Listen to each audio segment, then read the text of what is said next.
ओम नमो भगवते वासुदेवाय. सार्थ सुबोध ज्ञानेश्वरी. लेखन आणि वाचन सौ मनीषा भास्कर अभ्यंकर, महाराष्ट्र, मिरज 416410. अध्याय 3. कर्मयोग. अर्जुनाची शंका. मला घोर कर्मात का घालता? भाग 5. ओव्या 12 ते 15. श्रीकृष्णांचा उपदेश कसा गोंधळात टाकणारा आहे हे ज्ञानदेवांच्या अर्जुनानं वैद्य, अंध मनुष्य व दारू प्यालेले माकड अशा 3 दृष्टांतातून स्पष्ट केले ते आपण पाहिले. आता तो पुढे श्रीकृष्णांना काय म्हणत आहे ते पाहूया.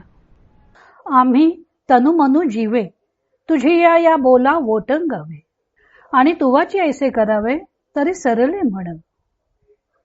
आम्ही शरीराने, मनाने व जीवाने तुझ्या शब्दावर अवलंबून राहावे आणि तूच असे भलतेच करावेस तर मग सर्व संपले म्हणायचे.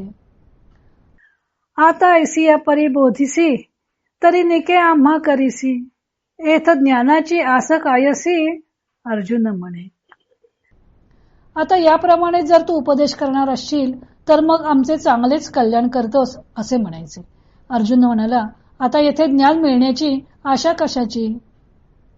तरी ये जाणीवेचे कीर सरले, परी आणिक एक असे जाहले, जे थिते ते ढवळले मानस माझे.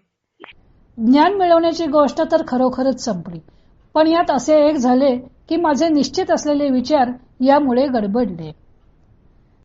तेवीची कृष्णा हे तुझे चरित्र काही नेणीजे, जरी चित्त पाहसी माझे येणे मिशे. त्याचप्रमाणे श्रीकृष्णा, तुझे हे चरित्र काही समजत नाही. कदाचित या निमित्ताने तू माझे मन पाहतोस की काय ते न कळे. ज्ञानदेवांचा अर्जुन जसा श्रीकृष्णांचा मित्र आहे त्याचप्रमाणे तो त्यांचा भक्तही आहे. म्हणून तो श्रीकृष्णांना म्हणतो की जो आपल्यावर विसंबून आहे त्याच्याशी तुम्ही असे वागावे हे बरोबर आहे का?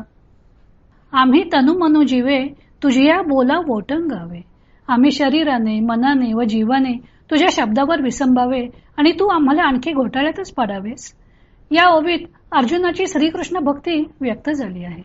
ज्याला आपला मानले त्यानेच असे परस्पर विरोधी बोलून संभ्रम वाढवला तर आता आमची तुझ्याकडून ज्ञान मिळवण्याची आशा चांगलीच पुरली म्हणायची असे म्हणून अर्जुनानं आपला कृतज्ञ राग व्यक्त केला आहे.